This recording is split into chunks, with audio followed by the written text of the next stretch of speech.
উড়িয়ে দেওয়া হবে মুম্বাইয়ের আমেরিকার দূতাবাস। হুমকি ইমেল ঘিরে চাঞ্চল্য ছড়ালো দেশের বাণিজ্য নগরীতে।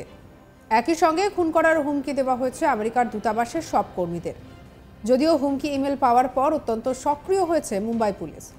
অজ্ঞাত পরিচয় এক ব্যক্তির বিরুদ্ধে মামলা দায়ের করে তদন্তে নেমেছে পুলিশ। আর এদিকে এর পেছনে কোনো ব্যক্তি বা গোষ্ঠীর হাত রয়েছে কিনা তা অবশ্য এখনই জানানো যায়নি। পুলিশ সূত্রে খবর, শুক্রবার 9 ফেব্রুয়ারি ভোর 4টে নাগাদ ওই মেলটি পাঠানো হয়। যিনি এই মেলটি পাঠান তিনি নিজেকে আবার আমেরিকার বাসিন্দা বলে দাবি করেছেন। তিনি আরও জানিয়েছেন, তিনি আমেরিকার বাসিন্দা হলেও সে দেশ থেকে পলাতক। কী কারণে আমেরিকা থেকে তিনি পালিয়ে এসেছেন তা অবশ্য মেলে স্পষ্ট করেননি ওই ব্যক্তি। তবে তার মনে যে রাগ আছে তা বুঝিয়েছেন তিনি। মেলে বলা হয়েছে মুম্বাইয়ের আমেরিকার দূতাবাস ধ্বংস হবে, পাশাপাশি সেখানে কর্মরত সমস্ত আমেরিকানকে খুনের হুমকি দেওয়া হয়েছে। যদিও পুলিশের প্রাথমিক অনুমান এই ইমেলটি ভুয়ো। যদিও নিরাপত্তার ব্যাপারে কোনো ঝুঁকি নিতে চাইছে না মুম্বাই পুলিশ। কোন আইডি থেকে ইমেলটি পাঠানো হয়েছে তাও খতিয়ে দেখা হচ্ছে। প্রসঙ্গত, গত 2023 ডিসেম্বরেও এমন এক ইমেল ঘিরে বিতর্ক ঘনিয়েছিল। মুম্বাইয়ের 11টি জায়গা উড়িয়ে দেওয়ার হুমকি দেওয়া হয়েছিল। শেষ পর্যন্ত পুলিশ তল্লাশি চালিয়ে সন্দেহজনক কিছুই উদ্ধার করতে পারেনি। প্রসঙ্গত, গত বছর অর্থাৎ 2023 ডিসেম্বরে দাবি না মানলে ভারতের রিজার্ভ ব্যাংক বোমা মেরে গুড়িয়ে দেওয়া হবে, এই হুমকি ঘিরে মেল আসে। আর এই হুমকির খবর সামনে আসতেই একেবারে আতঙ্ক ছড়িয়েছে গোটা দেশে।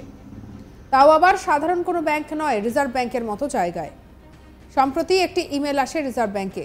সেখানে বলা হয় রিজার্ভ ব্যাংক সহ একাধিক ব্যাংক উড়িয়ে দেওয়া হবে যদি না অর্থমন্ত্রী এবং রিজার্ভ ব্যাংকের গভর্নর পদত্যাগ করেন।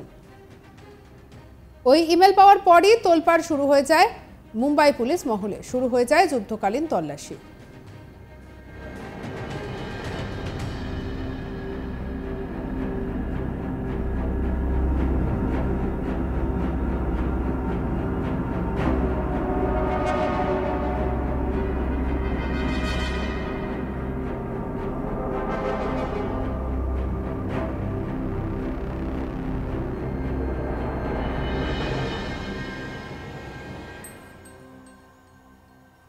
রিজার্ভ ব্যাংক অফ ইন্ডিয়ার অফিস সহ 11টি জায়গায় বোমা রাখা আছে বলে হুমকি মেল আসে। মঙ্গলবার মেলটি আসে রিজার্ভ ব্যাংক অফ ইন্ডিয়ার অফিসে। ঠিক কোন উদ্দেশ্যে এই হুমকি?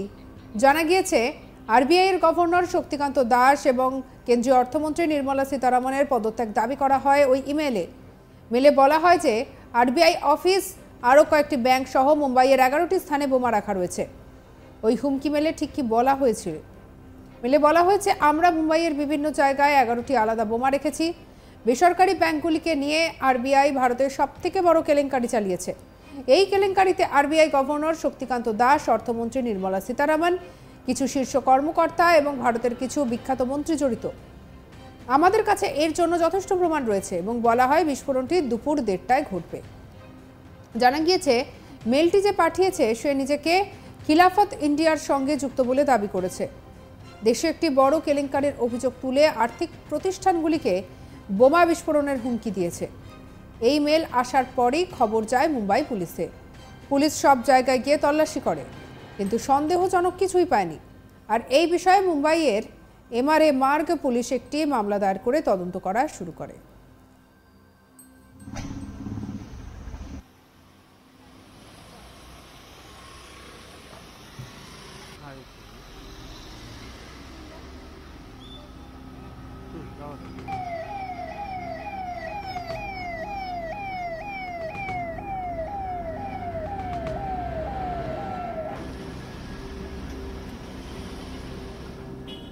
আর এদিকে এই খবর সামনে আসার পরেই স্বাভাবিকভাবেই একেবারে চাঞ্চল্য ছড়িয়ে পড়েছে।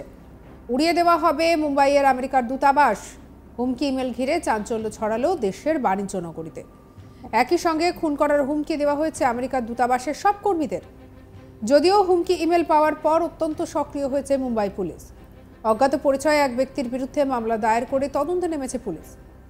আর এদিকে এর পিছনে কোনো ব্যক্তি, কোনো গোষ্ঠীর হাত রয়েছে কিনা তা এখনও জানা যায়নি। পুলিশ সূত্রে খবর, শুক্রবার 9 ফেব্রুয়ারি ভোর 4টে নাগাদ ওই মেলটি পাঠানো হয়। যিনি এই মেলটি পাঠান তিনি নিজেকে আবার আমেরিকার বাসিন্দা বলে দাবি করেছেন। সঙ্গে রাখুন আজ তাক বাংলার ইউটিউব চ্যানেলকে। আপনি অবশ্যই আপনার মতামত জানাতে পারেন কমেন্ট সেকশনে। আরও অন্যান্য খবরের জন্য সাবস্ক্রাইব করে নিন। আমরা এখন রয়েছি হোয়াটসঅ্যাপে, তাই ফলো করতে ভুলবেন না।